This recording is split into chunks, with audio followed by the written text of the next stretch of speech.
The first time Walter Hale asked me why his daughter had written confused next to his name, I thought he was embarrassed. By midnight, I found the same word on 3 different forms. Confused. Confused.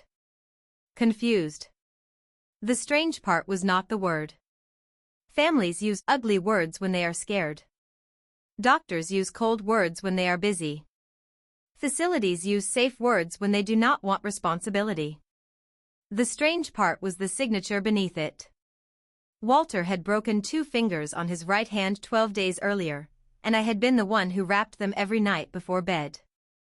But the signature on the transfer paper was smooth, steady, and perfect.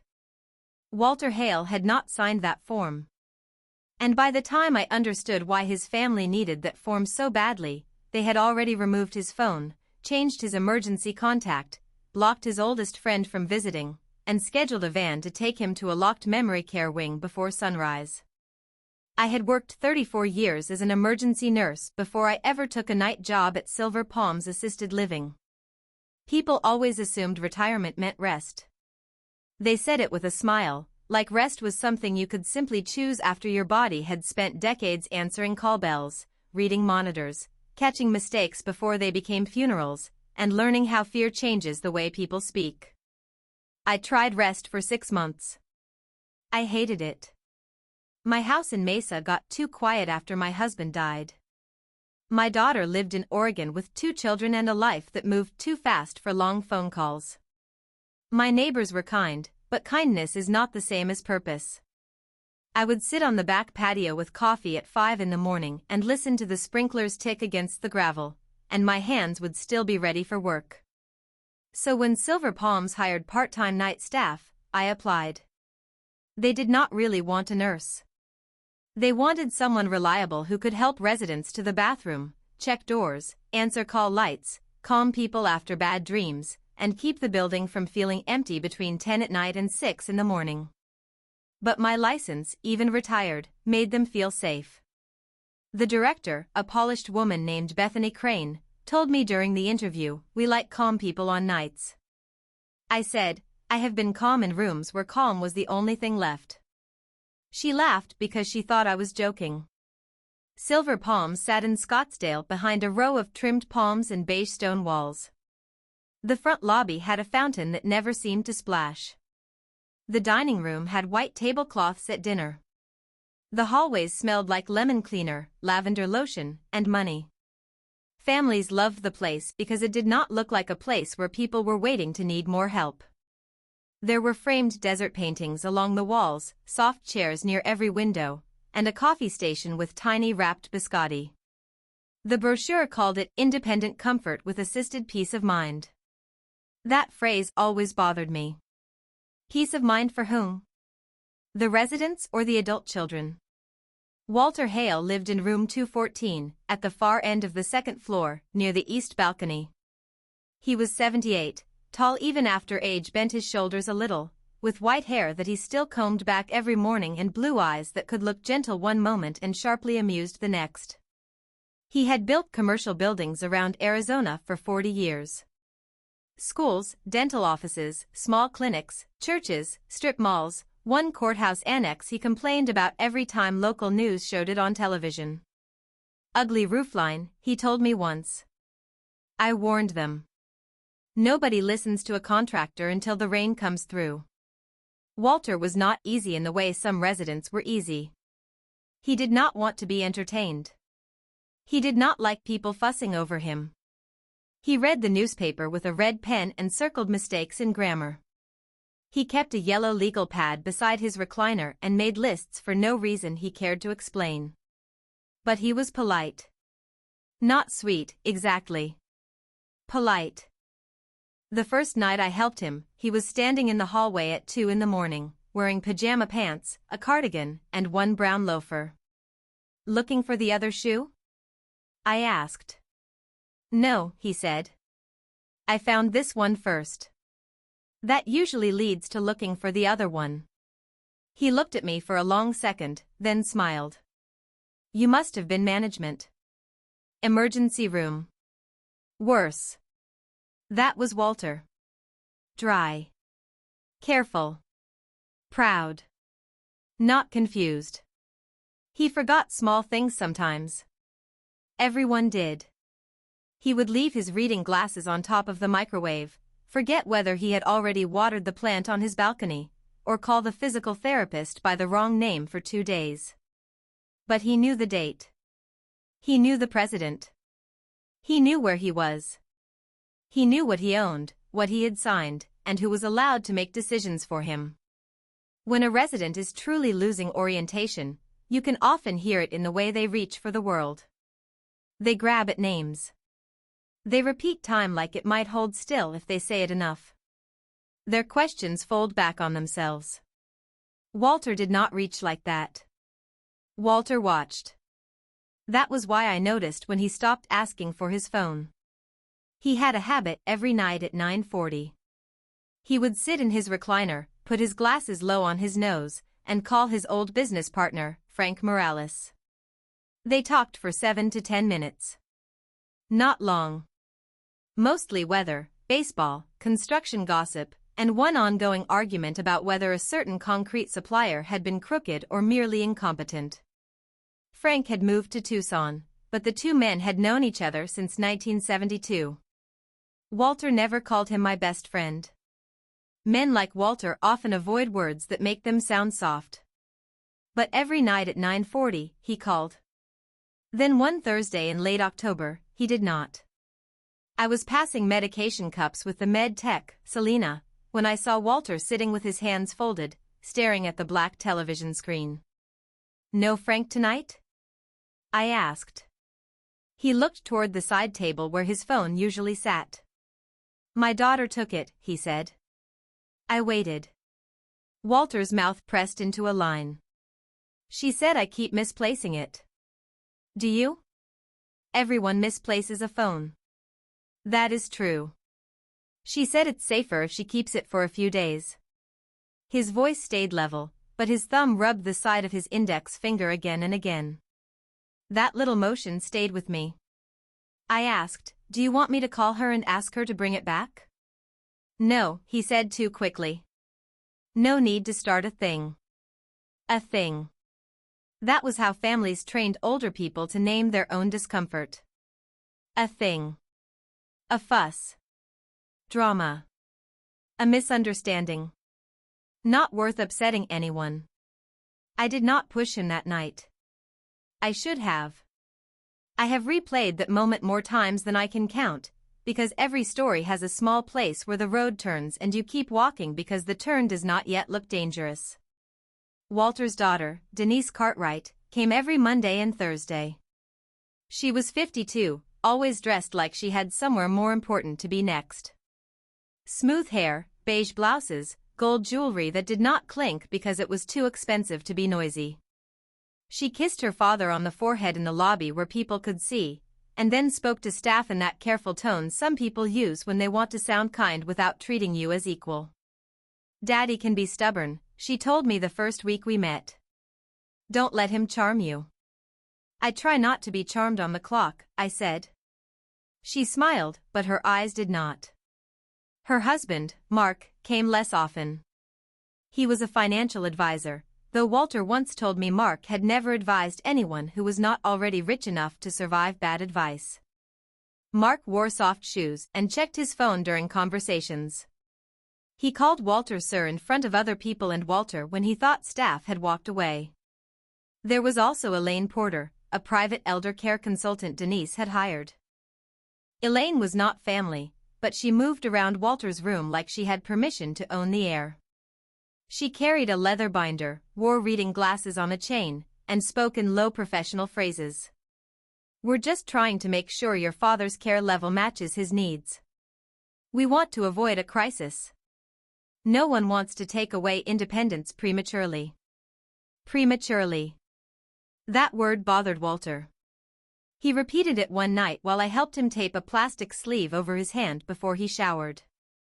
"Prematurely," he said. "Sounds like something from a board meeting." "It sounds like she already knows the ending," he said. His right hand had been injured when he slipped near the courtyard fountain. Not a terrible fall, but enough to bruise his hip and break 2 fingers. Denise had been furious, not at the fountain, not at the facility, not at age or luck or Whetstone.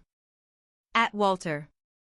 "You cannot keep pretending you're independent," she had said in the hallway, while he sat in a chair with his hand wrapped in ice. "This is exactly what we've been talking about." Walter looked up at her and said, "I slipped, Denise. I did not forget how gravity works."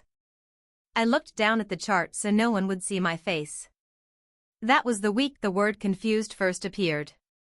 Not in the official chart. Not yet. On a sticky note. I found it stuck to the inside of Walter's care folder at 1:15 in the morning. Room 214. Increased confusion. Family concerned. Monitor. There was no name signed under it. Silver Palms had rules about documentation. Anything clinical had to be entered properly. Sticky notes were reminders, not records. But in places like that, sticky notes had a way of becoming truth before anyone asked who wrote them. I took the note to Selena. "Did you put this in Walter's folder?" She shook her head. "No. Maybe day shift." "Has he seemed confused to you?" Selena made a face. "He corrected my spelling on the dinner menu." "That sounds like Walter." "He knew I forgot his cranberry juice from yesterday." I wish he was confused. I should have thrown the sticky note away. Instead, I folded it and put it in my scrub pocket. Old habit. You keep what looks wrong until you know why it looks wrong. That habit had cost me once. Years before, at St. Agnes Medical Center in Phoenix, a young man named Luis Martinez died after a medication error. He was 26, a new father, admitted for something survivable. The wrong concentration was hung. The pump was programmed too fast. The chart made it look like no one could have known. But I had seen the label. I had told the charge nurse. I had written the time on the back of a lab slip because something in my stomach went cold. Later, when the hospital started protecting itself, people asked why I had written it down if I was not trying to cause trouble. As if noticing danger was the same as wanting trouble. The official finding used words like systems issue and unfortunate sequence. The family got a settlement. The nurse who made the mistake left. The supervisor who ignored the warning got promoted 6 months later. I stayed another 9 years, but something in me changed after Luis. I learned that truth does not survive just because it is truth. Someone has to carry it carefully. So I kept the sticky note.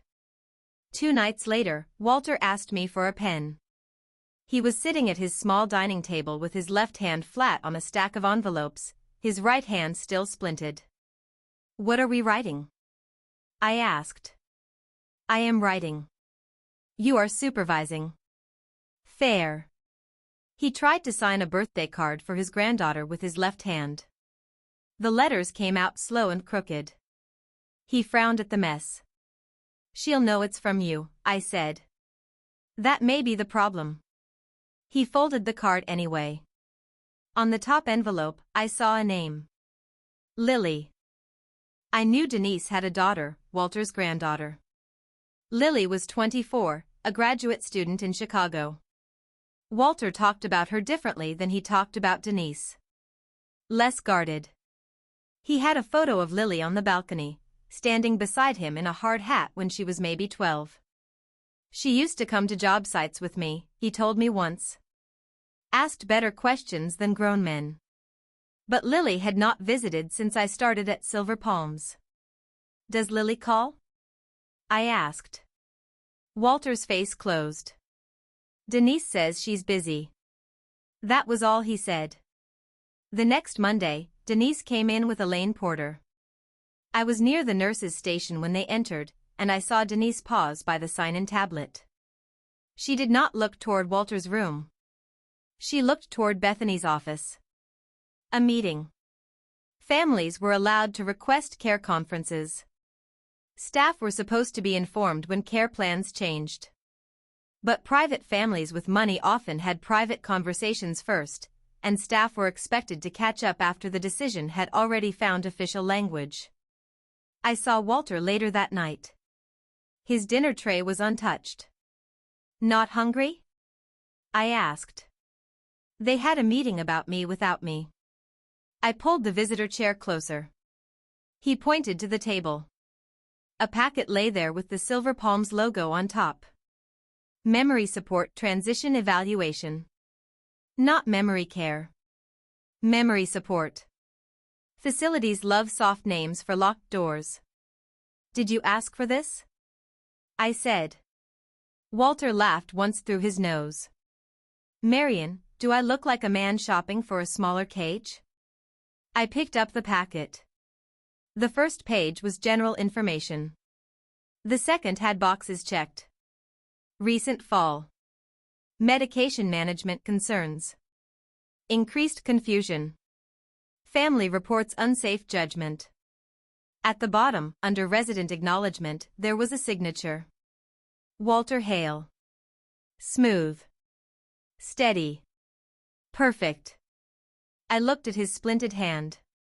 He saw me look. "That's what I wanted to ask you," he said quietly. "Could I sign like that right now?"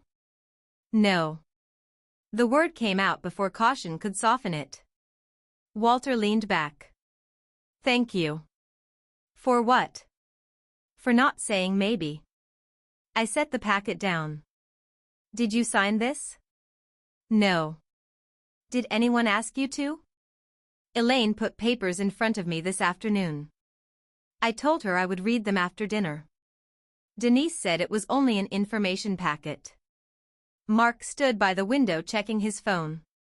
I remember that because he kept tapping the glass with his wedding ring. He closed his eyes. Now I am sitting here wondering if that happened the way I remember it. That made me angry in a way shouting would have ruined. Not because he was confused. Because they were teaching him to distrust his own mind. I asked if I could make a copy of the page. He hesitated. That hurt to see. A man who had signed payroll for hundreds of workers, who had negotiated contracts and argued with inspectors, now hesitating to let a night worker copy a form with his own name on it. "What happens if you take it?" he asked. "I do not know yet." That is an honest answer. "I can take a photo." "With what phone?" he said. I looked at him. "My daughter has mine." "You are not supposed to use yours for resident documents." He was right. That was Walter too. Injured, cornered, still precise. So I did the thing that nurses and mothers and people without power learn to do when official routes are closed. I wrote it down. Date. Time. Packet title. Signature mismatch. Right hand splinted. Resident denies signing. I wrote it on the back of a grocery receipt from my purse, folded it twice, and tucked it into the same pocket as the sticky note. Walter watched. "You do that like you've done it before." "I have." "Did it help?" "Not as much as it should have." He nodded, and for the first time since I had known him, he looked afraid. Not panicked. Afraid. There is a difference. Panic moves. Fear sits still and counts the exits. The next evening, my name disappeared from Walter's assignment sheet. I came in at 9:52, tied my scrub jacket around my waist, and checked the board. Rooms 201 through 220 were divided between me and another night aide named Teresa. Room 214 had been moved to Teresa. That could have meant nothing. Assignments changed. Staff rotated. But underneath Walter's room number, someone had written, "Family requests limited staff interaction." I stood there reading it until Selena walked up behind me. "Don't start," she said. "I have not started anything." "You have that look." "What look?" "The look that got you written up before I was born." I almost smiled. "Who requested it?" Selena lowered her voice. "Denise. Came in today with Elaine." Said her father gets agitated when too many people engage him in serious conversations at night. Serious conversations? Apparently you upset him. I looked down the hall toward room 214. His door was closed. Did Walter say that? Selena did not answer. That was the answer. At 11:30, I passed his room carrying towels for 208. The door opened 2 inches. Marion. I stopped. Walter stood behind the door in his row. You're not supposed to talk to me, I said softly. I am 78 years old, not under house arrest. Depends who you ask. That got half a smile. Then he held out a folded paper. Hide this. I did not take it right away. What is it? Something I wrote while I still know my name. My throat tightened. Walter. Please. I took the paper and slid it into my pocket without opening it. Footsteps sounded at the far end of the hall. Teresa came around the corner with a laundry bag. Walter closed the door. I walked to the supply room, shut myself inside, and opened the note. The handwriting was crooked from his left hand. Marion. If someone says I agreed to memory care tonight, I did not. If someone says I gave Denise permission to keep my phone, I did not. If someone says Lily does not want to talk to me, I do not believe it. I am afraid to say this out loud because every time I ask a question, they write down that I am confused. W.H. I read the last line twice. Every time I ask a question, they write down that I am confused. That sentence was the whole story before I understood the story. I folded the note carefully and put it inside my shoe. Not my pocket. Pockets get checked when people panic. Shoes are better. At 1 in the morning, Walter's call light came on. Teresa was in room 203 helping Mrs. Donnelly, so I answered. Walter sat on the edge of his bed, breathing hard. My pills are wrong. His weekly pill organizer sat on the nightstand.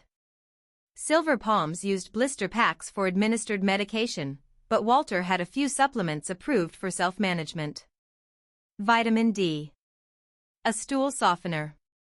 A low-dose sleep aid he almost never took. He pointed to the organizer. Thursday has what Monday had. I picked it up. The labels were handwritten in blue marker. Monday, Tuesday, Wednesday, Thursday.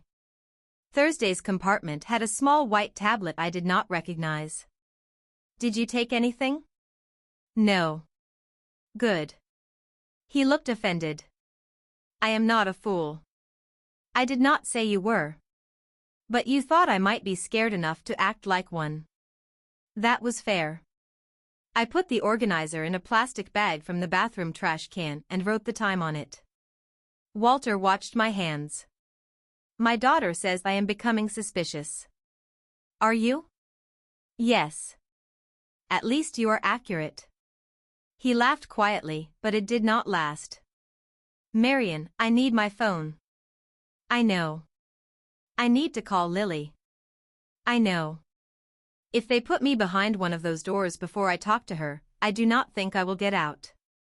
There are moments in care work when you are standing at the edge of someone else's life, and every professional rule tells you to step back, document, report, follow the ladder.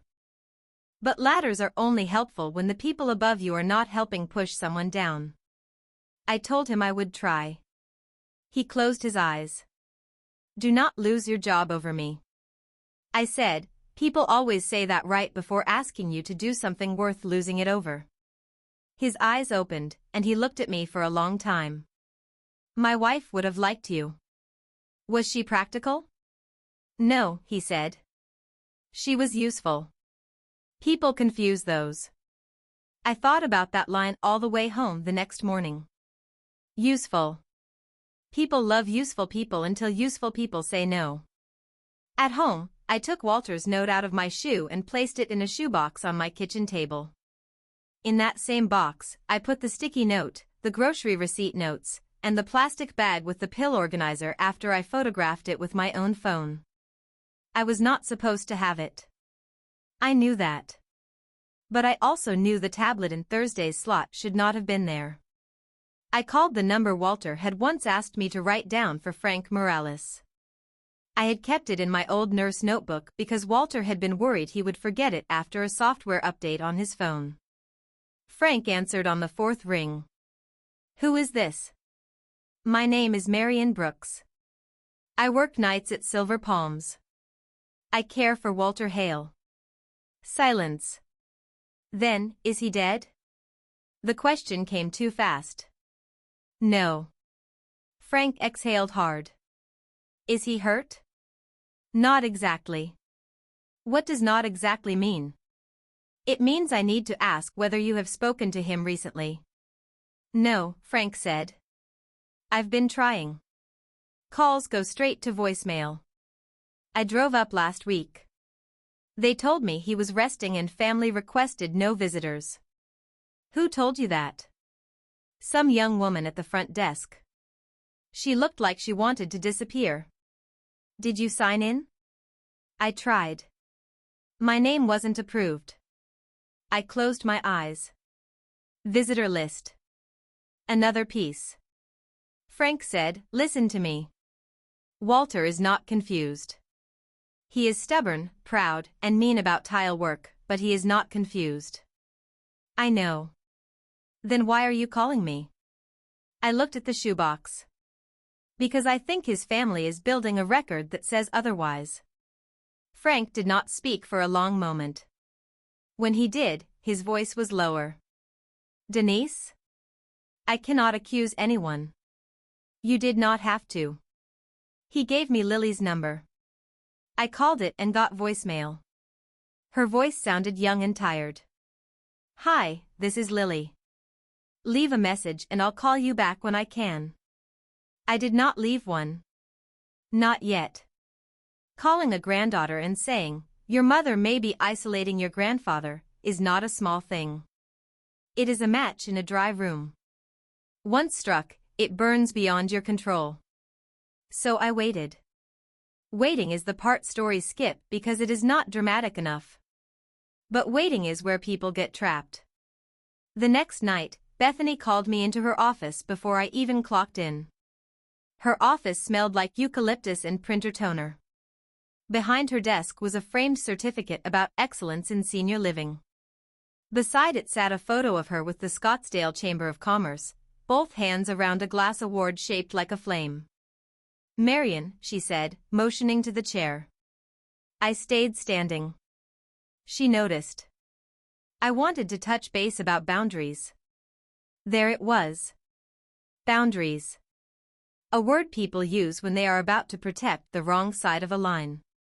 Okay, I said. Walter Hale's family has expressed concern that you may be encouraging distress. Distress was there before I arrived. Her smile cooled. We are not questioning your intentions. That is usually what people say before questioning them. Marion. I stopped. She folded her hands. You have a strong background. We value that. But you are not here in a nursing capacity. You are not authorized to evaluate cognitive decline, challenge family care planning, or advise residents regarding legal or medical decisions. I have not advised him legally. Have you discussed his transfer packet? He asked me whether I believed he signed a form with a hand he cannot currently use. Bethany's eyes changed for half a second. She had not known about the hand. Or she had hoped I did not.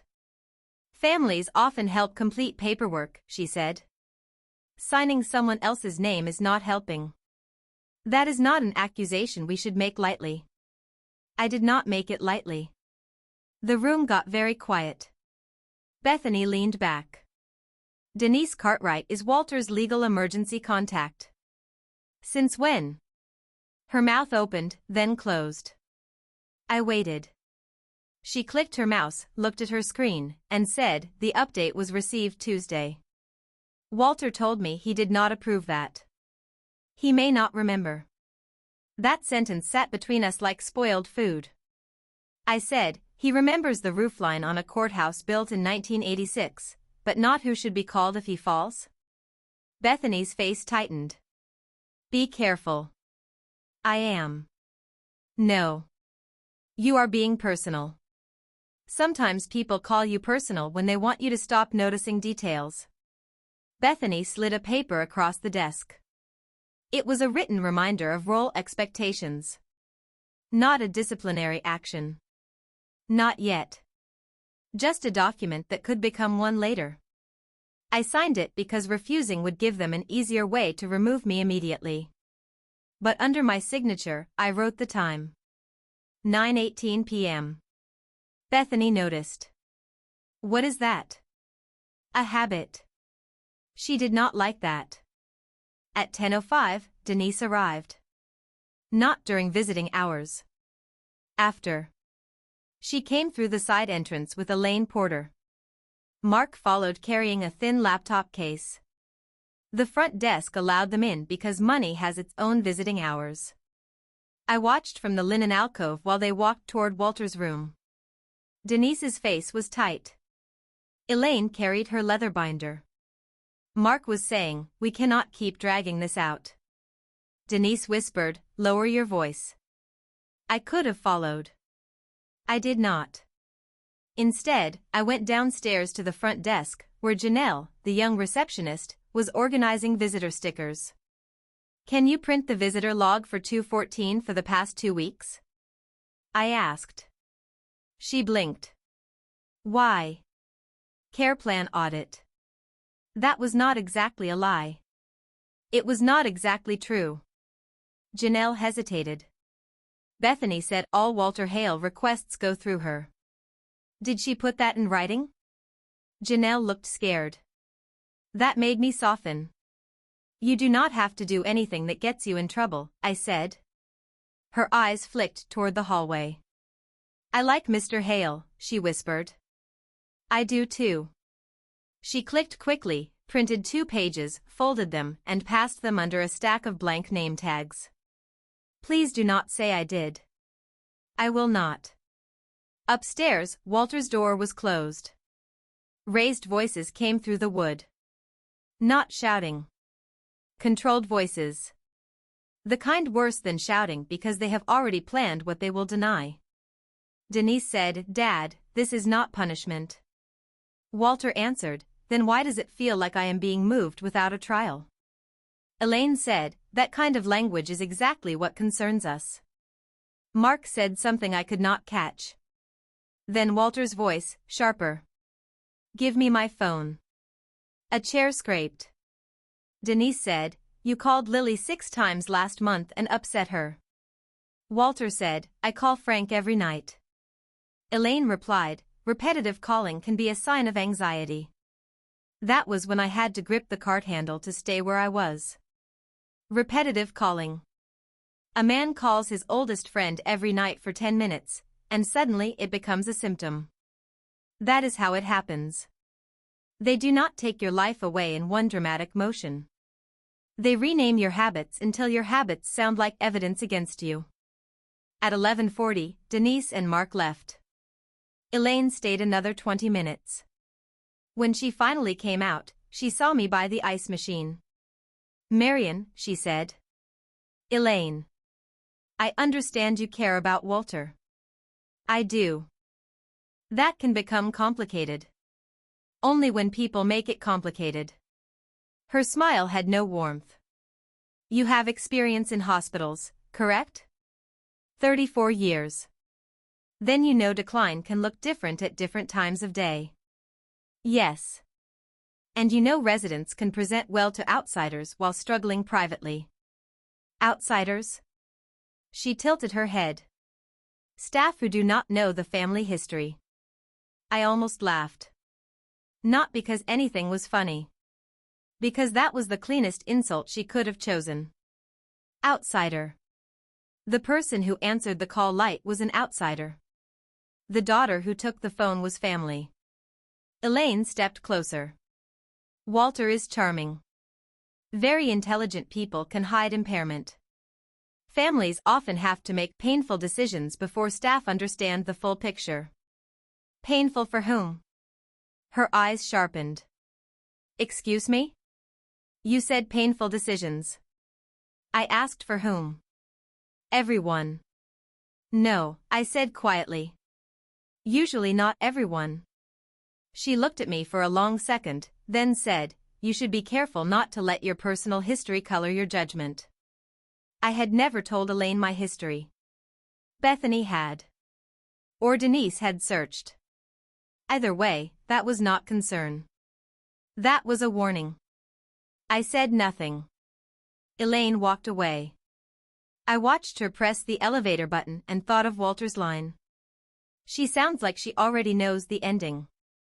At 12:15, I entered room 214 with towels. Walter sat in his recliner, fully dressed. His face looked gray. What happened? They want me moved Friday. Friday? Temporary evaluation. That is tomorrow. Today, if we are being technical. He rubbed his broken hand with his good one. They said Lily agrees. I stopped folding towels. Did you hear Lily say that? No. Did you see a message? No. Then you do not know that. He looked up. You think they lied? I sat across from him. I think someone should ask Lily. He closed his eyes. Denise said Lily does not want to be dragged into this. What do you believe? He opened his eyes slowly. I believe my granddaughter would call me herself if she wanted to break my heart. That was the first time his voice cracked. Not on memory care. Not on the phone. Not on the forged signature. On Lily. Blood pressure rises and falls. Bruises fade. Forms can be corrected. But convincing an old man that the person he loves chose silence?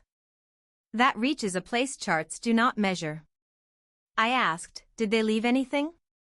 He pointed to the desk. A folder. Silver Palm's Memory Support Transition, Final Family Review. Inside was a transport notice for 6:30 a.m. Friday. Under Responsible Party, Denise Cartwright. Under Resident Status, Confused but Cooperative. Under Staff Note, Night Agitation Observed. My name was not on it. But the phrase night agitation was meant to point at me. Walter watched me read. Am I agitated? Yes, I said. He blinked. Walter, a person can be agitated because something wrong is happening. That does not mean the agitation is the problem. He looked away toward the balcony door. For a long while neither of us spoke. Then he said, there is a box in my closet. What kind of box? Old project files. Denise hates them. Says they smell like dust. That sounds serious. In the bottom folder, there is a blueprint for Desert View Elementary. Backside has phone numbers. I wrote Lily's Chicago number there after she changed phones.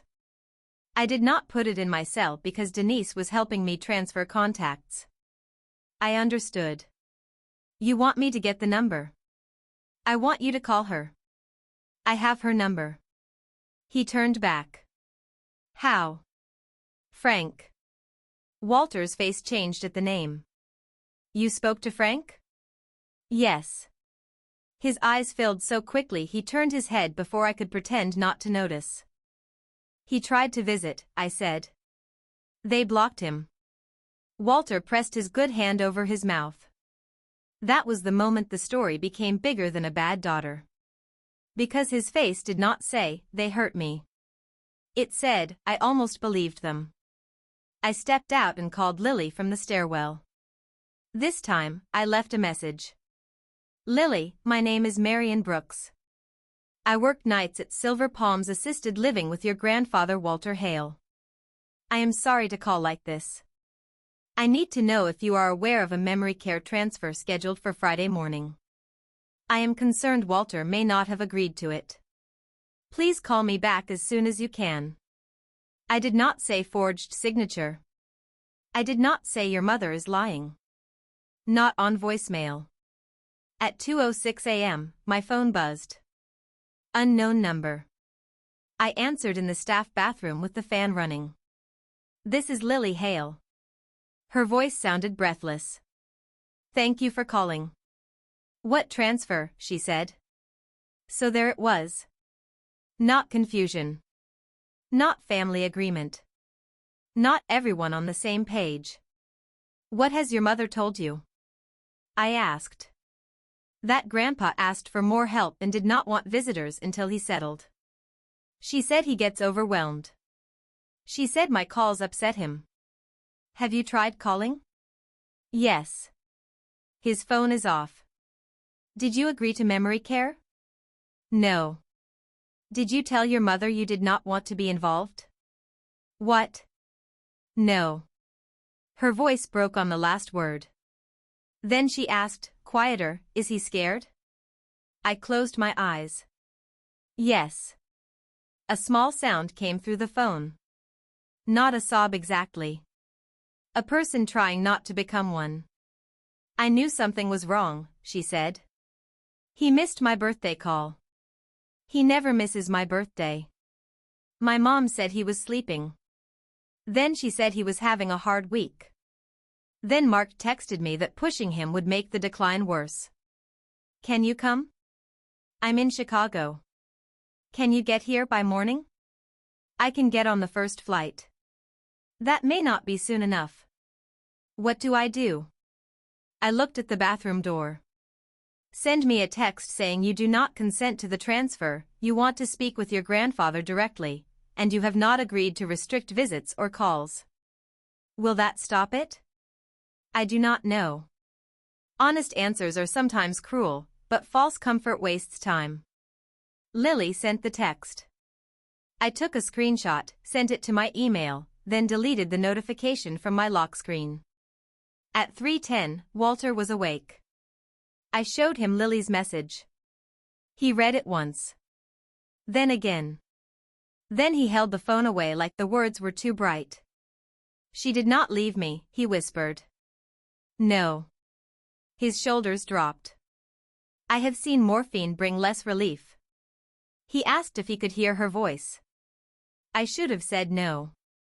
I should have gone through proper family contact channels. I should have protected my job.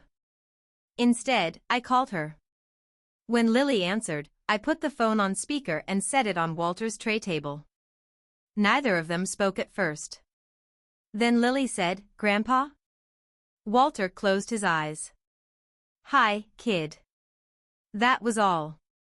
2 words. Hi, kid. She started crying so hard she had to mute the phone. Walter turned his face toward the wall. I stepped out and stood in the hall, giving them privacy I had no authority to give.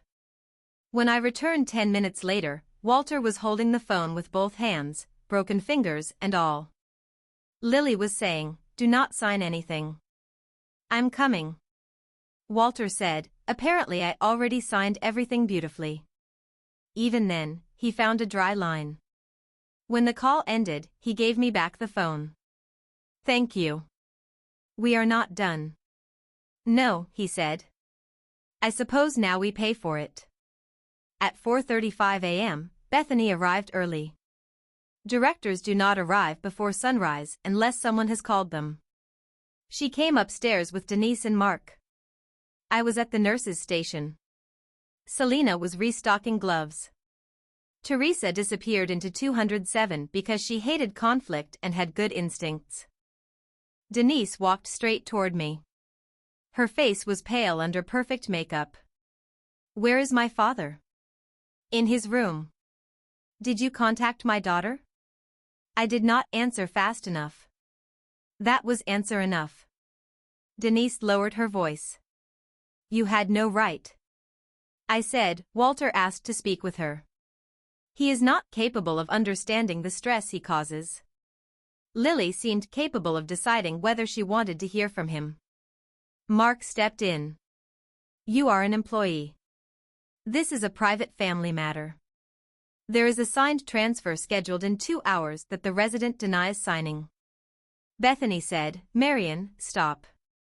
I looked at her. She looked nervous now. Good. Nervous meant the paper trail had started to matter. Denise turned to Bethany. I want her removed from my father's floor immediately. Bethany said, let's all take a breath. That was new. The previous night, Bethany had boundaries. Now she had breathing. Mark opened his laptop case and pulled out a folder. We have documentation. I said, so do I. All three looked at me. I should not have said it. But sometimes people need to know they are no longer the only ones keeping paper. Denise's voice changed. What does that mean? It means Walter has been asking questions. Questions are not confusion. Elaine Porter stepped out of the elevator then, as if the scene had been waiting for her entrance. Good morning, she said, calm as a locked drawer. I see we're already escalated. Denise went to her immediately. Elaine looked at me with disappointment so practiced it almost looked real. Marion, I understand you involved an out-of-state granddaughter during a sensitive transition. A granddaughter Walter wanted to call.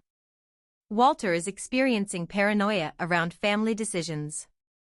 Or his family is making decisions that would make any clear person afraid. Elaine sighed.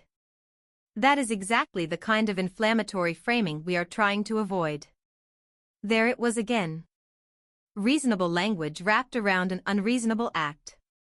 Bethany asked Elaine, do we have the physician evaluation? Elaine nodded.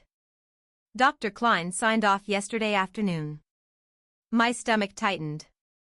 Dr. Klein was Walter's new geriatric doctor. New as in 3 weeks. Denise had switched him from Dr. Rao, who had seen Walter for 9 years, because Dr. Rao was too far away and hard to schedule. I asked, did Dr. Klein examine him in person? Elaine said, telehealth. When? Yesterday. Walter was in physical therapy yesterday afternoon. Before that. He had lunch downstairs from 12 to 1. I saw him. Elaine's eyes cooled. Are you suggesting fraud? I am asking when a doctor evaluated a man for memory transfer without the night staff, his longtime doctor, his granddaughter, or apparently the man himself understanding what was happening. Bethany said, enough. But it was too late. Janelle appeared at the end of the hallway holding the front desk phone. Bethany? Everyone turned. There's a Dr. Anika Rao on line 1. She says it's urgent. The silence changed shape. Denise looked at Elaine. Mark stopped tapping his phone. I had not called Dr. Rao. Lily had. Good girl, I thought. Bethany took the call in her office. The rest of us stood in the hallway like people waiting outside a courtroom. Walter's door opened. He stepped out slowly, wearing khaki pants, a button-down shirt, and the cardigan he used when he wanted to look like himself. His right hand was wrapped. His hair was combed. Denise hurried to him. Dad, go back inside. This is too much. Walter looked at her hand on his arm. Take your hand off me. She did. Not because he shouted. Because he did not. Elaine approached with the soft voice. Walter, this must feel overwhelming. He looked at her. I built 2 hospitals, 17 schools, and 1 municipal building with a roofline I still regret. I can follow a hallway conversation. Mark muttered, this is ridiculous. Walter turned. You have said that about me 3 times this week. Mark's jaw tightened. I said the situation is ridiculous. No, Walter said. You said me. Denise's face flushed. Dad, Mark has been helping. With what? Everything. Walter nodded. That is the problem with that word. What word? Everything. He looked at Bethany's closed office door. My granddaughter is flying here. My doctor is calling. My friend Frank was blocked from visiting. My phone was taken. My signature is on papers I did not sign. And somehow the only person in this building who seemed worried about that is the woman you tried to keep away from me. Denise's eyes filled with tears. I watched her choose them. Not feel them. Choose them. Daddy, she whispered, we are trying to protect you. Walter's mouth moved like that word hurt him. From whom? She did not answer. Bethany came out of her office. Her face had lost its polished calm. Walter, she said, we are pausing the transfer pending additional review. Denise spun toward her. You cannot do that. Bethany swallowed. Dr. Rao has stated she was not consulted and has concerns about the basis of the transfer recommendation. Also, Lily Hale has contacted us in writing. Mark said, Lily has no authority. Walter said, neither do you. Everyone looked at him. He stood straighter. My medical power of attorney names Denise only if I am incapacitated. I am not incapacitated. My financial power of attorney was never activated. I know because I wrote the terms myself after my wife died. Mark's face went still. That was the first crack. Not fear of being caught. Fear of a plan being less complete than he thought. Elaine stepped in. Walter, no one is saying you are fully incapacitated. Then why am I being moved to a locked unit? For assessment. Then assess me with my doctor present. Bethany nodded quickly. That is reasonable. Denise said, Bethany. But Bethany was already moving away from her. Institutions do not grow courage all at once. Sometimes they just smell liability. That morning, the transport van arrived at 6:30. It idled under the front portico for 9 minutes. Then it left empty. Walter watched from the upstairs window. He did not smile. Neither did I. Stopping the van did not end anything. It only proved there was something to stop. Denise left with Mark and Elaine at 7:05. Before she stepped into the elevator, she looked back at me. Not at Walter. At me. You have no idea what you've done. I thought of Luis Martinez, the young father from St. Agnes. I thought of his mother sitting in a plastic chair with both hands around a paper cup no one had filled. I thought of all the times people had said slow down, be careful, do not make accusations, let the process work. I said, I know exactly what I did. I asked who signed the paper. Her face changed. Then the elevator doors closed. I should have gone home and slept. Instead, I drove to a diner 5 minutes away, ordered eggs I did not eat, and spread copies of my notes across the table. Sticky note. Transfer packet description. Visitor log. Pill organizer photo. Walter's handwritten note. Lily's text. Frank's blocked visit. Dr. Rao's call. It looked like enough. It was not enough. Enough to stop a van is not enough to stop a family. At 9:20, my phone rang. Bethany. Marion, she said. I need you to come back in this afternoon for a meeting. I worked all night. I know. I'm sorry. Am I being fired? A pause. Not at this time. That phrase told me everything. Not at this time. Meaning, maybe later. Meaning, depends who wins. Meaning, we are protecting ourselves while pretending to handle the situation. Who will be there? I asked. Me. HR by phone. Denise has requested to attend. No. You may not have a choice. I do if this is about my employment. Denise is not my employer. Bethany exhaled. Marion, please work with me. I am. That is why I am asking you to separate a resident safety concern from a family complaint. Another pause. Then she said, quieter, Dr. Rao wants to evaluate Walter in person at 2. Good. Lily lands at 1:10. Good. And Denise says she has documentation showing Walter has been declining for months. Then everyone should bring documentation. I looked at my cold eggs.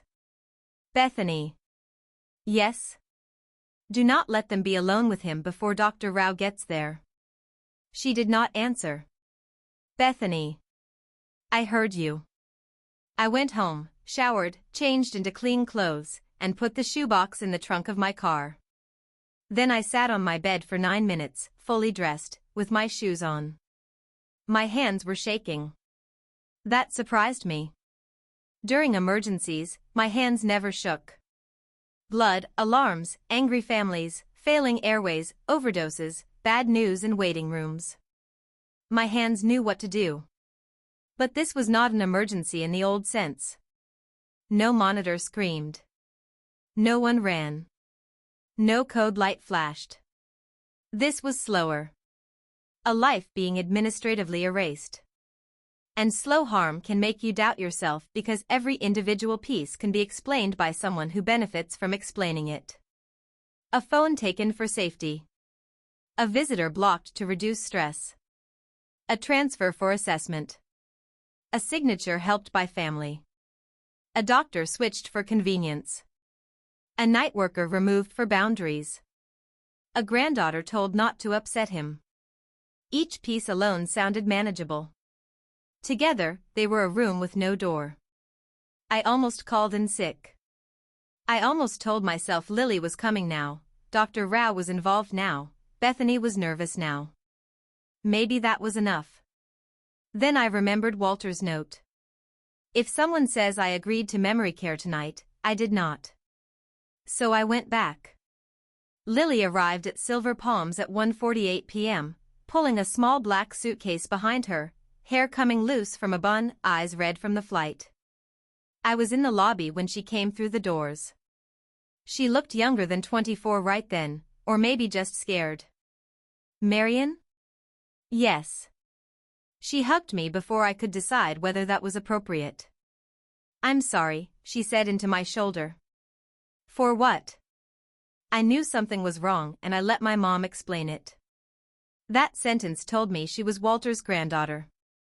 Guilt before facts. Love before strategy. I led her upstairs. At Walter's door, she stopped. What if he's mad at me? He has been waiting for you to prove he was not forgotten. She covered her mouth. Then she knocked. Walter said, "Come in." Lily opened the door. He was sitting at the table with his legal pad, pretending to read. For half a second, neither moved. Then Lily said, "Hi, Grandpa." Walter's face broke in a way I had not seen. Not dramatic.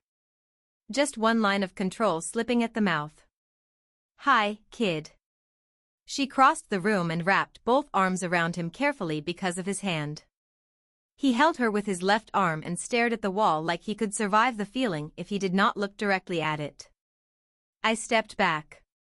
In the hallway, Denise was standing near the elevator. She had seen.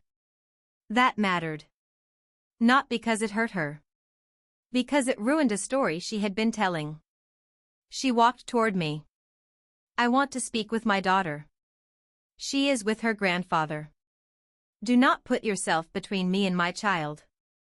I almost laughed. Not because it was funny. Because Walter was apparently too impaired to call Lily, but Denise was perfectly clear when ownership language helped her. I am standing in a hallway, I said. Denise lowered her voice.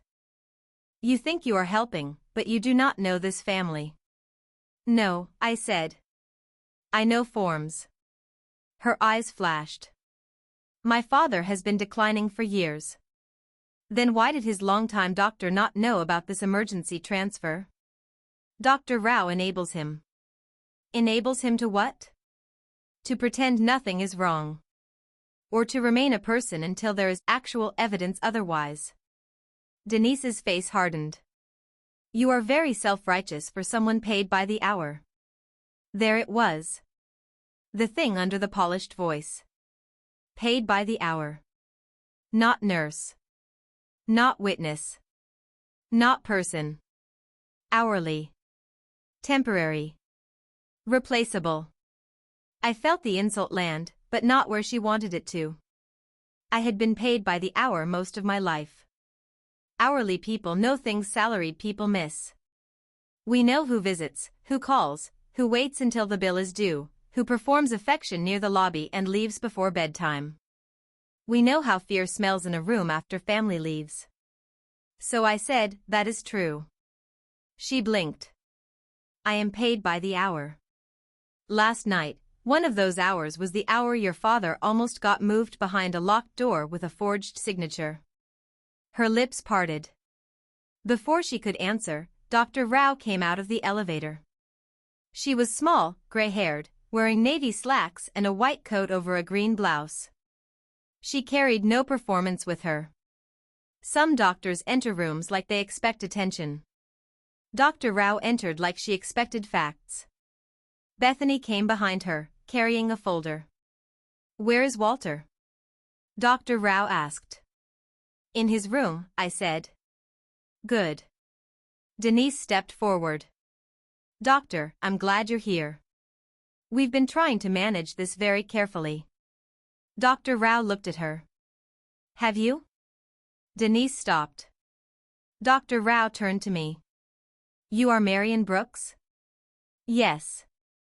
You called Lily? Yes. Good. Denise said, Doctor, with respect, this woman has overstepped every boundary. Dr. Rao looked down the hall toward Walter's room. Sometimes boundaries are placed in the wrong location. I decided I liked her. The evaluation lasted nearly an hour. Dr. Rao insisted Walter be seen in his own room, with Lily present, Denise present only for part of it, and no Elaine for the cognitive portion. Elaine objected.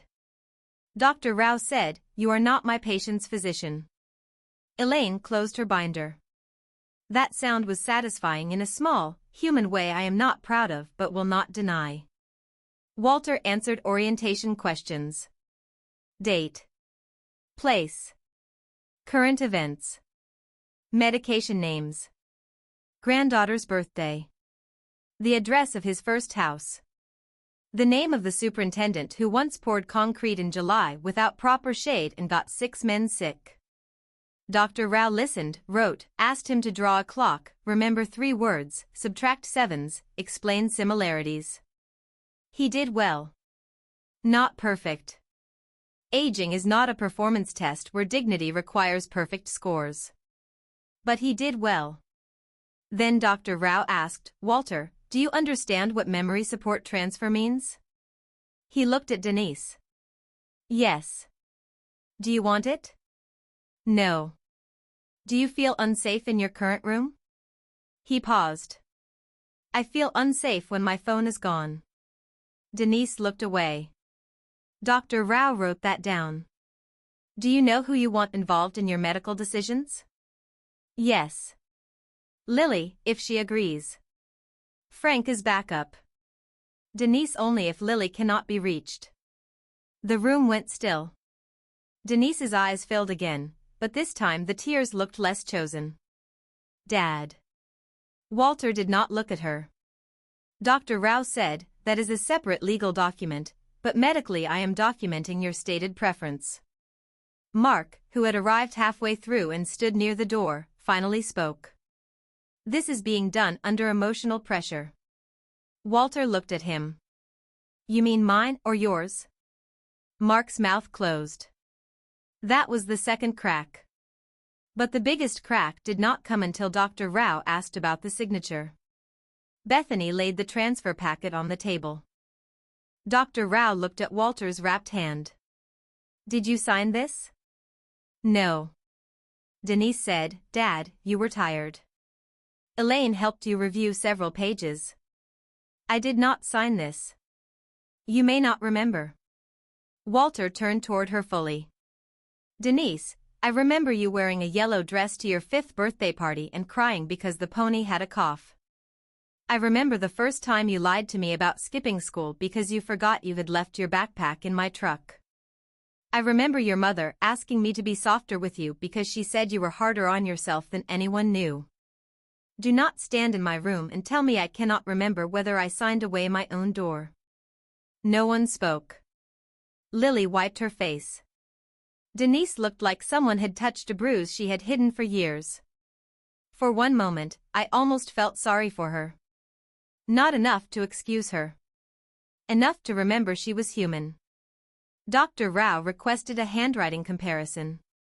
Walter signed his name with his left hand on a blank sheet.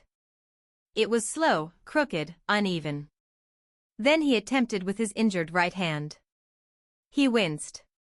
The letters broke apart after the W. The signature on the transfer form looked like a man signing a dinner check. Bethany's face went pale. Dr. Rao said, "This transfer is clinically unsupported. I am also concerned about possible coercion or misrepresentation." Elaine said, "That is a serious claim." "Yes," Dr. Rao replied. "That is why I am making it seriously." After that, everything became procedure. Adult Protective Services was called. Silver Palm's Corporate Risk Management was called. The transfer company was called and told not to return. Walter's phone had to be produced. Denise said she did not have it. Mark said it was probably in Walter's drawer. Lily found it in Denise's purse. Not hidden deep. In the side pocket.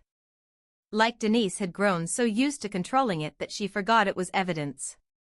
Walter saw it in Lily's hand and closed his eyes. That hurt him more than the form. I could see it. The form was a strategy. The phone was personal. Denise said, "I was keeping it because he was calling people at night." Walter said, "One person." It was obsessive. It was Frank. He was upsetting you. He was reminding me I still existed outside this room. Denise flinched. There are lines people cannot answer because answering would require becoming honest. That was one. The phone was dead. Lily plugged it in. When it turned on, missed calls flooded the screen. Frank. Lily. Dr. Rao's office. A number listed as Desert View Alumni Foundation. And several voicemails. Most were ordinary. Frank complaining. Lily worried. Dr. Rao's nurse confirming appointments Denise had cancelled. But one voicemail had been saved and not played. It was from 6 weeks earlier. Walter pressed play. A woman's voice filled the room. Older, shaky. "Mr. Hale, this is Nora Jenkins. I know you probably don't remember me, but my husband worked framing on the Mesa school job back in 1989. I got your letter. I just wanted to say thank you. We didn't know who paid those hospital bills back then. My daughter found the old envelope after I moved. It had your company name on it. I wanted to tell you before I lose my nerve. People like you probably don't think small things matter, but it mattered to us. It kept our house. Anyway. Thank you." The room was quiet. Walter looked confused for the first real time I had ever seen. Not cognitively. Emotionally. "I did not get that message," he said. Lily whispered, "Grandpa, what is she talking about?" Walter shook his head. "Nothing." But Denise's face had changed. Mark saw it too. "What is that?" he asked. Denise said, "Old business stuff." Walter stared at her. "You heard this?" "No." "You saved it." "I don't know." But her voice had lost its footing. And suddenly, the story shifted again. Because until then, I thought Denise and Mark were trying to move Walter because his care was inconvenient, because assets were tempting, because control had become easier than love. That was partly true. But not all of it. The voicemail pulled a thread from somewhere older. Lily heard it too. "What envelope?" she asked. Walter rubbed his forehead. "That was private." Denise snapped, "Everything was private with you." There. Not polished. Not careful. Real. Walter looked at her. What does that mean? Denise laughed once, bitter and small. It means you played generous hero for strangers and left Mom to manage the actual family. Walter went still. Lily whispered, Mom. Denise shook her head. No. Do not mom me. Everyone acts like he is this noble old man. Do you know what it was like growing up with a father who remembered every employee's kid's surgery but missed half my school events because some job site had a crisis? Do you know what it was like watching Mom smile while he gave money to people we had never met? Walter's face had gone slack. Mark put a hand on Denise's arm, but she pulled away. You want to talk about signatures? Fine. You signed checks for everyone. Workers, churches, families who made bad choices, people who cried in your office. But when Mom needed help, when I needed help, you called it character building. Walter said, quietly, your mother had everything she asked for. Denise's eyes flashed. Things. She had things.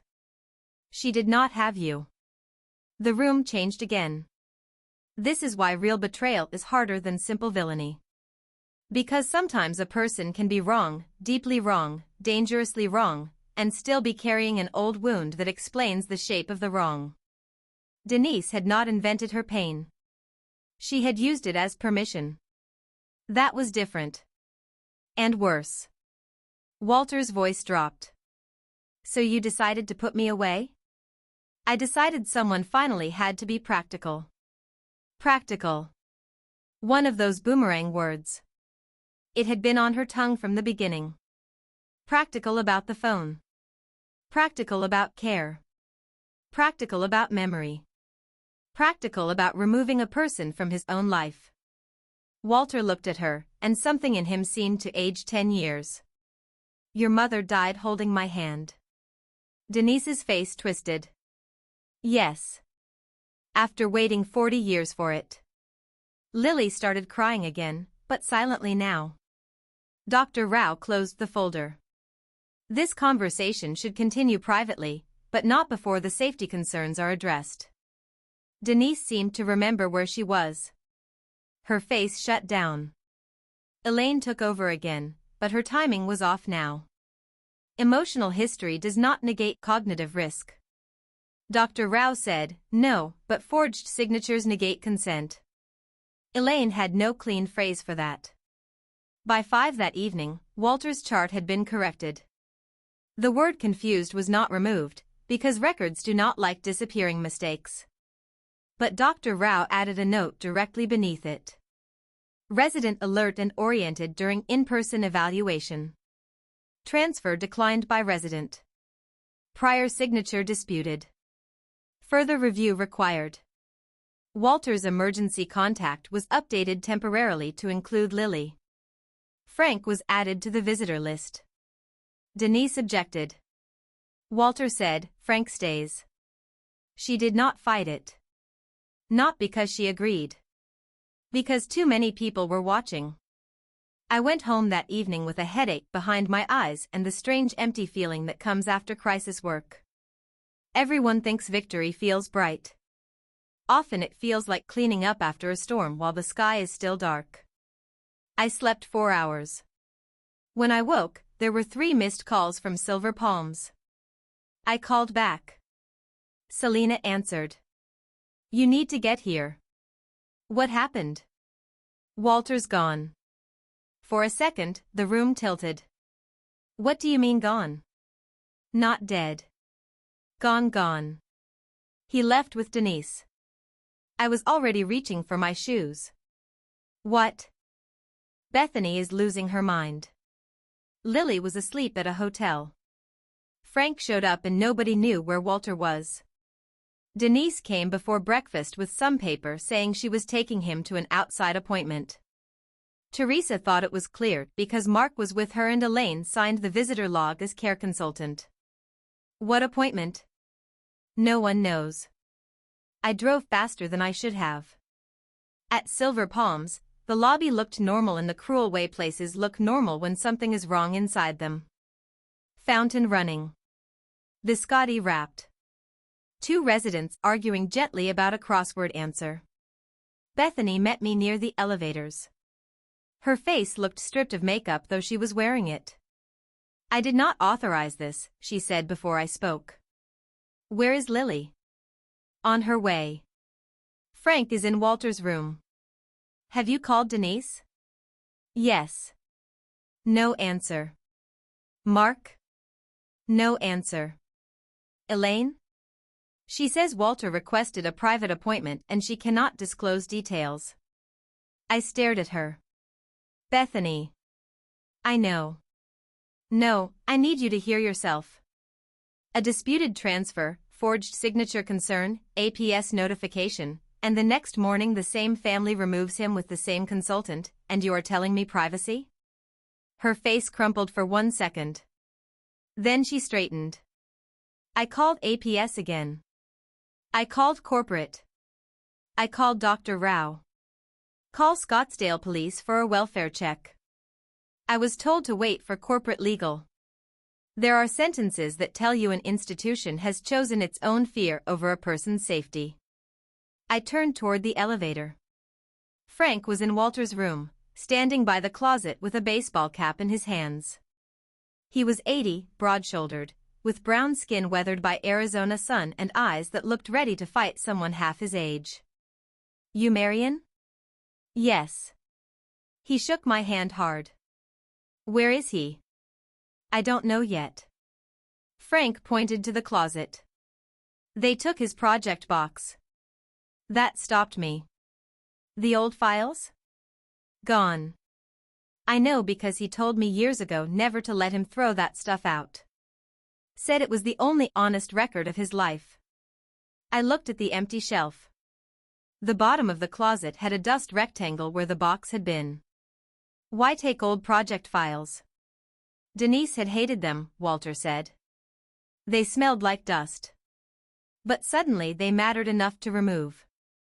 Lily rushed in 10 minutes later, breathless, furious, scared. She won't answer, she said. Mark won't answer. Elaine's office says she's unavailable. Frank said, we call police. Bethany, standing in the doorway, said, corporate has advised. Frank turned so sharply she stopped.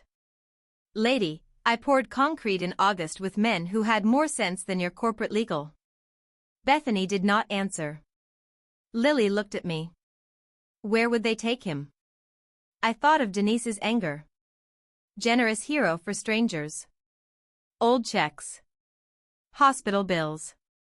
An envelope. Project files. A private appointment. Then I remembered Walter's blueprint. Desert View Elementary. The backside had phone numbers. And maybe more. Where did Walter keep records of people he helped? I asked Frank. Frank's eyes narrowed. In those boxes. Why would Denise want them? He hesitated. Because some of those records explain where money went. What money? Frank looked at Lily, then Bethany, then me. Walter had a private foundation. Not fancy. Not public. Mostly hardship checks through the company before he sold it. Medical bills, funeral costs, tuition sometimes. His wife knew. Denise hated it. Lily whispered, my mom said Grandpa wasted money on people who used him. Frank's mouth tightened. Some did. Most didn't. I asked, could there be something in those files Denise needs him to sign? Frank shook his head slowly. Maybe not sign. Maybe destroy. Lily said, why now? That was the deepest question. Why now? Walter was old, but not suddenly old. Denise had resentment for years. Mark liked control, but control alone did not explain the rush. Elaine was paid, but paid for what outcome? Why force memory care this week? Why the signature now? Why the phone now? Why block Frank now? I turned to Lily. Did something change financially? She wiped her face. I don't know. Mom and Mark have been stressed. They sold their house last year and moved into a rental. Mark said it was a market timing thing. Frank cursed softly. What? He looked at me. Mark had clients in commercial real estate. So the market has been eating people alive. Bethany said, I can check if Denise gave a destination at sign-out. She ran downstairs. Lily sank into Walter's chair. This is my fault. No, I said. I let her talk me out of visiting. You believed your mother. That sounds like my fault. It sounds human. She looked at the empty closet. She always made it seem like loving Grandpa was choosing against her. That sentence mattered. There was the family system. Not one bad week. Years of divided loyalty. Bethany returned with a sign-out sheet. Her hand shook. Elaine wrote, Hale Private Medical Review, North Valley Wellness Center. Frank frowned. That place closed. Bethany said, What? North Valley Wellness closed 2 years ago. My niece worked there. I took the paper. Elaine's handwriting was neat. Too neat. North Valley Wellness Center. No address. No phone. A fake destination written in a real log. There was one more line beneath it. Expected return after family lunch. Family lunch. Another soft phrase. I asked Lily, does your mother have a storage unit? She stared. Yes. In Tempe. She put Grandma's things there after the house sold. Grandpa was angry because he wanted some of Mom's old sewing boxes. Frank said Denise would not take him to storage. No one answered. Because we all knew she might. People do not always take others to places that make sense. They take them to places where the thing they need is hidden. Lily knew the storage company name. We drove in 2 cars. Lily rode with Frank. I followed. I was not law enforcement. I had no authority. I had no plan beyond not letting Walter disappear behind a second set of explanations. The storage facility sat behind a tire shop off a wide road in Tempe. Rows of orange doors. Security gate. Heat rising off pavement though it was November. Frank parked crooked. Lily got out before he turned off the engine. The gate required a code. Lily tried her mother's birthday. Wrong. Mark's birthday. Wrong. Her own birthday. Wrong. Then she looked at me. Grandma's birthday, she said. The gate opened. Storage units are strange places. People put whole versions of themselves behind rolling doors and pay monthly to avoid deciding what their past is worth. Denise's unit was in row C. The door was half open. Voices came from inside. Mark first. We do not have time for this. Then Denise. He knows where it is. Walter's voice came after a pause. I know where many things are.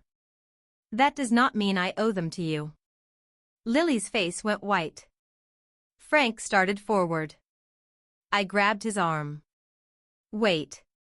He looked like he might ignore me. Listen first, I whispered. Inside, Elaine said, Walter, no one is asking you to give anything away. We need clarity. If certain records are incomplete, it creates exposure for everyone. Walter said, that sounds like a sentence you practiced. Mark snapped, where is the ledger? There it was. Ledger. Denise said, Mark. No, he said. We are past this. Walter, your little charity hobby may have been sweet when you had a company printing money, but now there are tax questions, liability questions, missing documentation. Walter cut him off. There is no missing documentation. Then where is it? Silence. Lily whispered, ledger? Frank's jaw clenched. I stepped closer to the opening. Inside the unit, boxes were stacked along the walls. Old lamps. Framed photos. Plastic bins labeled Christmas. A rolled rug. Walter sat on a folding chair, looking tired but alert. Denise stood near him with his walker. Mark had opened 2 cardboard boxes and scattered files across the concrete floor. Elaine stood by the door, checking her watch. Walter saw us first. His eyes moved to mine. Not surprised. Almost relieved. Mark turned. What the hell? Lily stepped into the doorway. Get away from him. Denise looked at her daughter and for the first time seemed truly scared. Lily, you should not be here. That keeps being your favorite sentence. Mark stood. This is private property. Frank walked in. Then call the cops. Mark pointed at him. You need to leave. Frank smiled without humor. I've been told that by better men.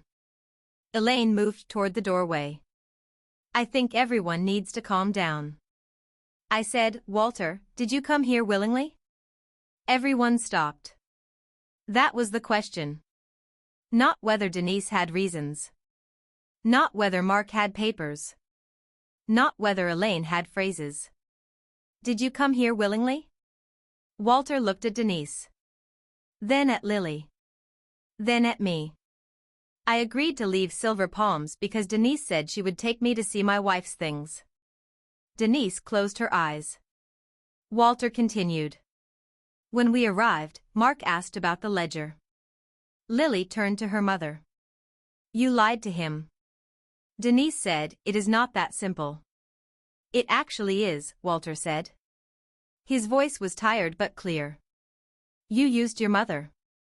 That line landed harder than any accusation about money.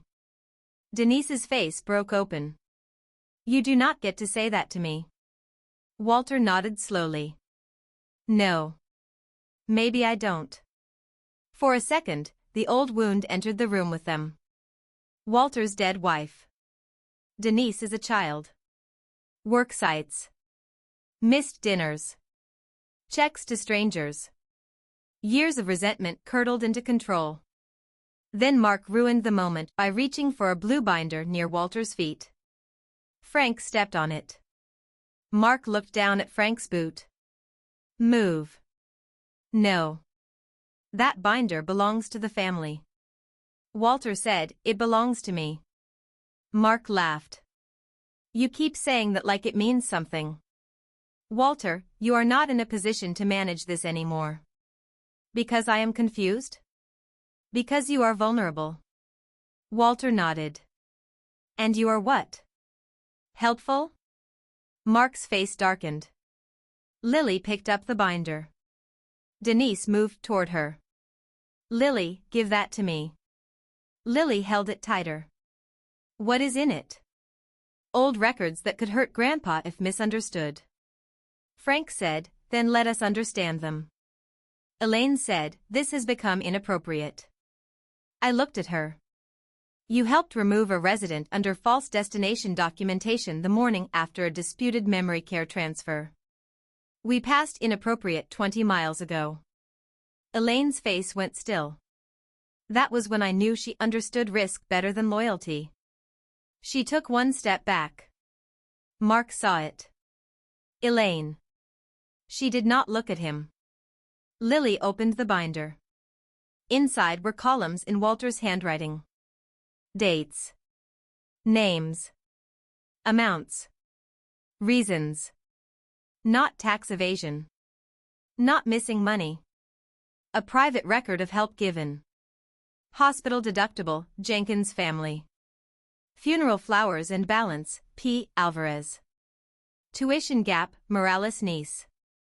Roof repair, Church Widow Fund. Emergency rent, D. Cartwright. Lily stopped. D.A. Cartwright? Denise said, close it. Walter looked confused again, but not because of memory. What page? Lily turned the binder toward him. Walter stared. Then his face changed. That was the final locked door in the story. Not the forged transfer. Not the phone. Not the memory care unit. This. Emergency rent, D. Cartwright. $18,400. Mortgage arrears, D. Cartwright. $27,900. Credit card settlement, D. Cartwright. $41,000. Private school balance, Lily Cartwright.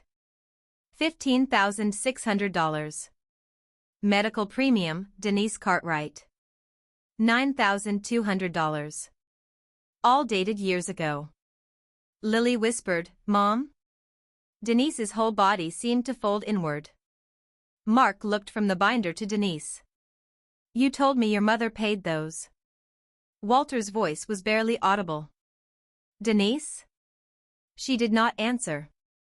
Walter looked at the amounts again. "I helped you." Denise's eyes filled. "Yes.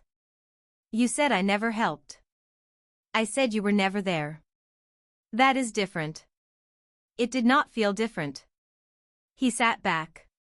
Lily's hands shook as she held the binder. "Why would you hide this?" Denise wiped her face angrily. "Because I was ashamed." The word was small. Ashamed. Finally, a true one. "I spent years telling myself he gave to everyone except us. Then Mom died, and I found the file. All the checks. All the notes. Every time I thought she had handled something, it was him. Quietly. Secretly. Like he was buying his way out of showing up." Walter flinched. Denise looked at him. "You never said anything." Walter's throat moved. "Your mother asked me not to." "Why?" "Because she said you needed to feel like you were standing on your own." Denise laughed, broken. "So both of you lied to me. We helped you. You controlled the story." Walter did not deny it. That was the first decent thing he did in that storage unit. He did not defend too quickly. Denise said, "Do you know what it did to me? Finding out after she died? Every speech I gave myself, every bitter thing I believed, and there you were in the background like some silent saint. I hated you for not helping, then I hated you for helping in a way that made me feel stupid." Lily whispered, "So you tried to prove he was confused?" Denise turned to her. "No." But the word had no strength. Mark said, "Denise." She looked at him, and something ugly passed between them. Walter saw it. "What did Mark need?" he asked. Denise's face changed again. The old wound vanished behind the new lie. Mark stepped forward. "Nothing." Walter looked at the binder. "You needed me declared unable to manage my affairs because you thought the ledger showed undocumented transfers." Mark said, "That ledger creates exposure." Frank barked a laugh. "You mean it proves Walter paid debts you told people Denise handled?" Mark ignored him. Walter's voice sharpened. "What did you do?" Denise shook her head. "Dad." "What did he do?" Mark said, "This is not productive." Lily pulled out her phone. "I'm calling the police." Mark moved toward her. Frank blocked him. Denise said, "Stop." "Mark, stop." Everyone froze. Denise looked at Walter, and for 1 second she was not polished, not controlled, not cruel. Just tired. "He borrowed against the business line," she said. Walter stared at her. "What business line?" "After you sold Hale Construction, there was still a holding account for old project liabilities. Mark said it was temporary. He said he could put it back." Mark said, "Denise, shut up." Walter's face went pale. "That account was for warranty claims and employee settlements." "I know," Denise whispered. "How much?" She closed her eyes. "How much?" $280,000. The storage unit went silent except for traffic beyond the fence. There it was. The reason for speed. The reason for memory care. The reason for the ledger. The reason for the forged signature. If Walter stayed legally clear and started reviewing old records, he would find the missing money. If he was labeled confused, isolated, transferred, and placed under Denise's control, Mark could delay, explain, restructure, maybe force a sale, maybe hide the whole long enough to survive.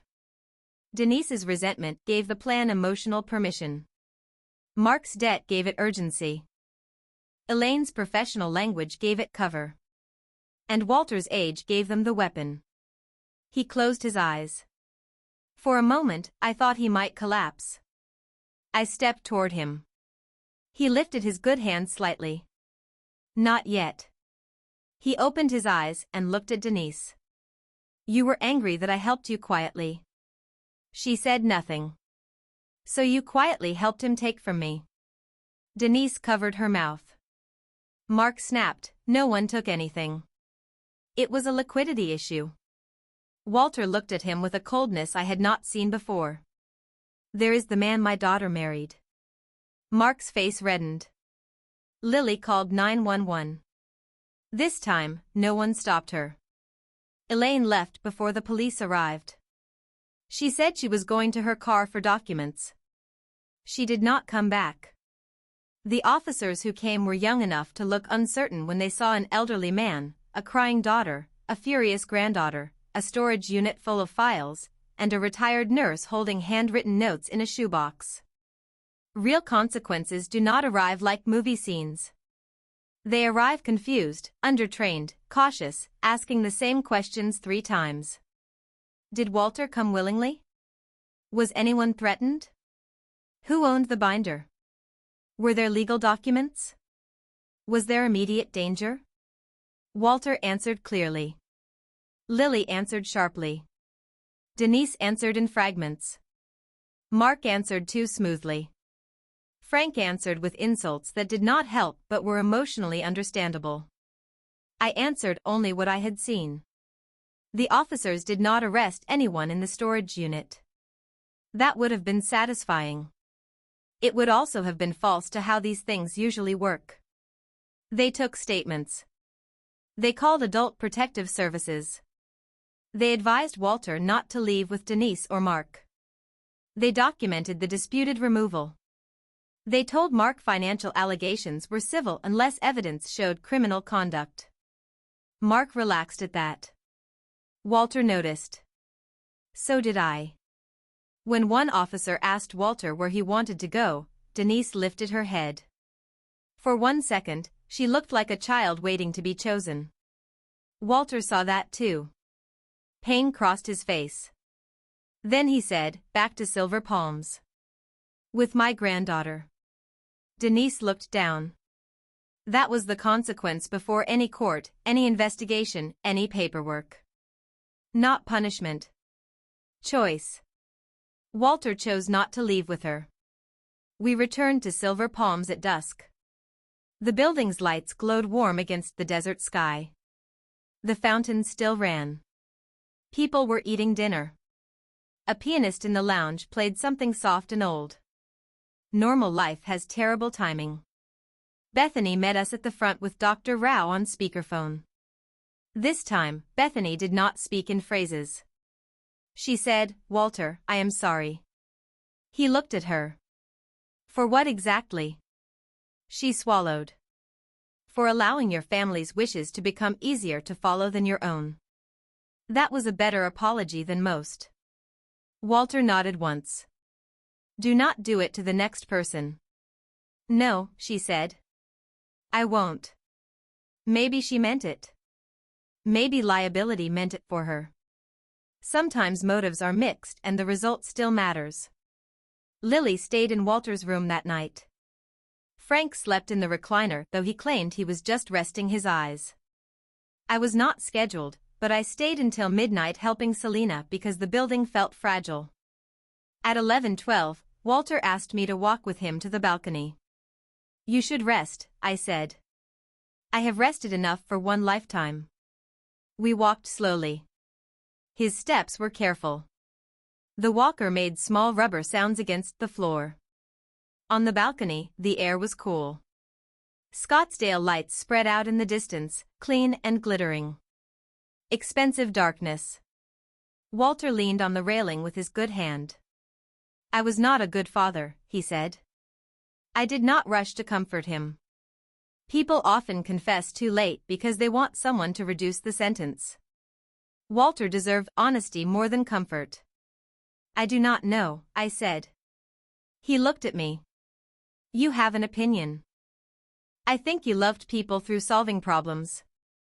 I think some people needed presents more than solutions. I think your daughter turned pain into permission to do harm. All of those can be true. He looked out at the lights.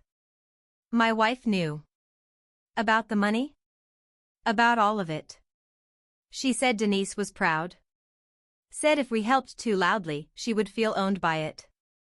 Maybe she was right. Maybe. He rubbed his injured hand. But silence grows strange things in a family. That was true.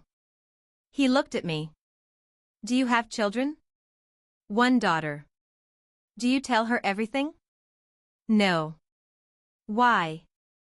Because mothers also confuse silence with protection. He smiled faintly. Does it work? Less often than we hope. We stood there for a while. Then he said, you could have looked away. Yes. Why didn't you? I thought about Luis. About the label. About the lab slip. About a young father gone because too many people waited for the correct channel. About how old guilt sometimes becomes a compass if you stop letting it become a wound. Because I know what it costs when everyone looks away. Walter nodded. Then he said something I did not expect. I looked away from Denise. I turned to him. He kept his eyes on the lights. When she was angry after her mother died, I told myself grief sounds like blame. When she stopped visiting unless she needed paperwork, I told myself adult children are busy. When Mark started asking about accounts, I told myself he was just nervous. When she took my phone, I told myself not to start a thing. A thing. There it was again. I taught her my silence, he said. Then I was surprised when she used it. That was the most honest sentence he had spoken. The next weeks were not clean. Stories like this should not pretend that once the truth appears, the world arranges itself around it. Adult Protective Services opened a case. Silver Palms reviewed policies.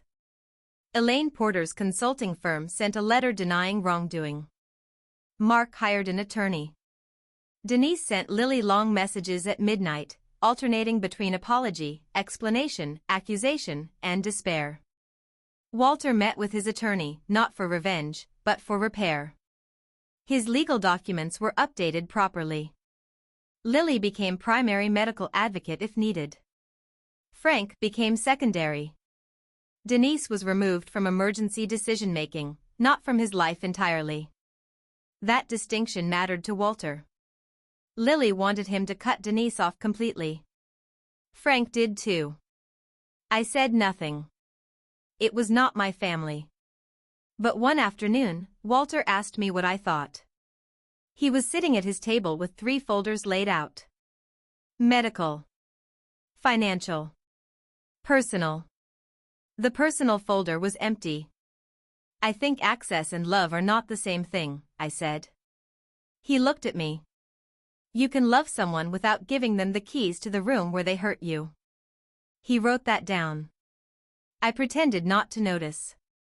Mark's financial mess widened. The $280,000 was only the amount Denise knew.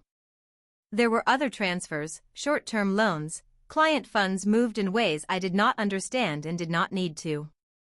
Investigators did. Attorneys did. Walter's old holding account had been used as a bridge Mark expected to cross before anyone saw the water underneath. Denise had signed some documents. She claimed Mark misled her. Maybe he did. She also misled Walter. Both things could be true. That was the hard part for Lily. She wanted one villain. Most families do. One villain keeps love organized. But Denise had been wounded, resentful, ashamed, complicit, manipulated, manipulative, loving, cruel, and terrified. A person can be many things and still be responsible. Walter did not press charges himself. The state and financial institutions moved where they moved. He cooperated. He gave records. He did not protect Mark. But Denise was different. I will not lie for her, he told Lily. I will not give her power over me. I will not pretend she did not know. But I will not spend what years I have left building a courtroom inside my chest. Lily did not like that answer. She was 24. At 24, justice still feels like it should arrive with clean edges. At 78, Walter knew edges were down. Denise came to Silver Palms 3 weeks later. Not upstairs. Bethany called Walter from the front desk. Your daughter is here. She says she will leave if you say no. Walter looked at Lily, who had extended her stay in Arizona and was working remotely from his room.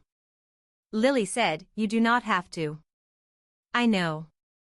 His hand had healed enough to hold a pen again, though not without stiffness. He looked at me because I happened to be adjusting the thermostat. You are not asking my permission, I said. No. Good. He asked Bethany to send Denise to the small family room off the lobby, not his room. That was new. His room was no longer neutral territory. It was his. Denise looked smaller when she entered the family room. No beige armor. No gold jewelry. Just jeans, a gray sweater, and a face that had not slept well. Walter sat in a chair by the window. Lily stood behind him at first, but he asked her to sit. I should not have been there. Walter asked me to stay as a witness. Not a family member. Not a referee. A witness. Denise looked at me when she came in. The old insult hovered between us. Paid by the hour. She did not say it. She sat across from Walter. For a long moment, no one spoke. Then Denise said, I do not know how to apologize without sounding like I am trying to escape consequences. Walter nodded. That is a start. She looked down at her hands. Mark told me if you reviewed the accounts without context, it would ruin us before he could fix it. He said you would think he stole. He said memory support would slow everything down until we could make a plan. Lily said, You mean hide it? Denise flinched. Yes. Walter said, And my phone? Denise closed her eyes. I could not stand hearing you talk to Frank like everything was normal. That is not an answer. I know. What is the answer? She opened her eyes. Frank knew the version of you I wanted everyone to stop worshipping. Lily too. Dr. Rao too. Everyone kept treating you like this clear, decent man, and I had spent so long being angry at you that I needed proof you were not that man. Walter's voice was quiet. So you made proof? Denise cried then. Not pretty tears. No performance. Yes. Lily turned away. Walter did not move. Denise said, I found Mom's boxes after she died. I found the ledger copies. I found notes in her handwriting about every time you helped me. I had built half my life around the idea that you were generous to strangers and hard on me. Then I found out you had been helping all along, and somehow that made me angrier. Walter said, Why? Because then I had to lose the story that explained me. That was the closest thing to truth I had heard from her. Walter looked older as he listened. I am sorry I missed things, he said. Denise covered her face. I am sorry I tried to take your choices. Neither apology fixed the other. That is another thing stories often get wrong. An apology is not a bridge by itself. Sometimes it is just a sign placed beside the canyon that says, yes, this is where the ground broke. Walter pulled a paper from his folder. Denise stiffened. This is not a legal trap, he said. It is a boundary. He slid it across the table.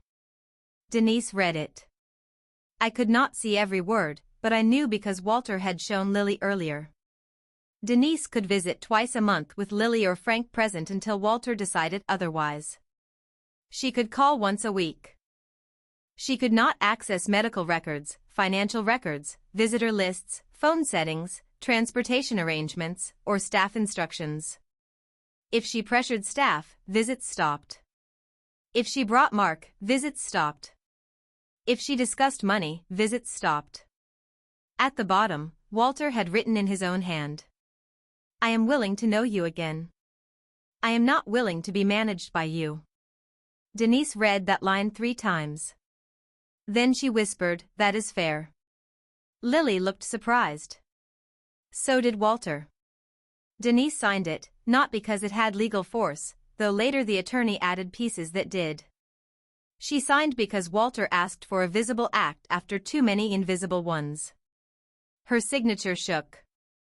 Walter watched her write. Then he said, that is what my signature looks like when my hand hurts. Denise closed her eyes. No one needed to explain it. A month later, room 214 changed. Not physically. Same bed. Same balcony. Same legal pad. Same desert light coming in at a slant around 4 in the afternoon. But the room no longer felt like a place people were trying to quietly empty. Lily flew back to Chicago, then returned every other month. She called Walter every Sunday and Wednesday.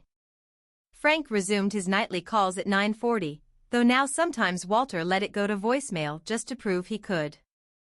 Denise came on the first and third Saturday.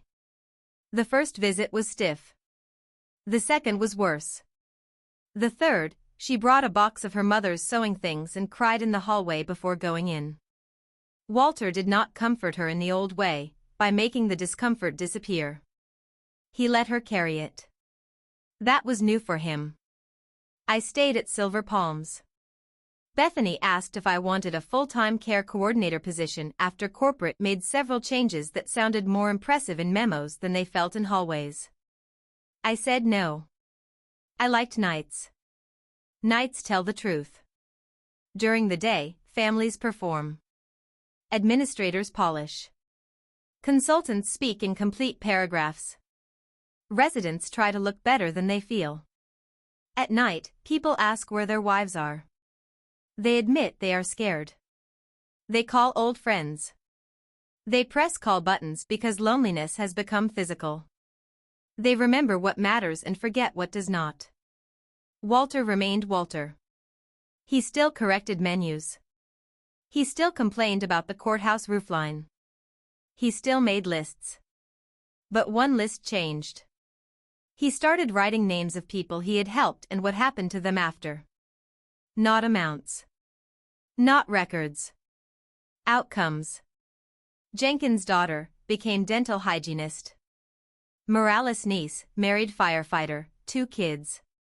Alvarez grandson sent Christmas card, 2004. Denise, still here. I saw that last one when I brought towels one night. He did not cover it. Still here, I said. He nodded. For now. That can be enough. Yes, he said. I am learning. In early December, Silver Palms held its annual family holiday dinner. Not Christmas exactly. They called it Winter Lights Celebration because corporate liked inclusion when it could be printed on banners. Families came dressed nicely. Residents wore sweaters. The dining room had battery candles on every table and a small stage for carols. Walter invited Lily, Frank, Denise, and me. I told him staff did not attend as guests. He said, "You are not attending as staff." I said, "Walter." He said, "Marion."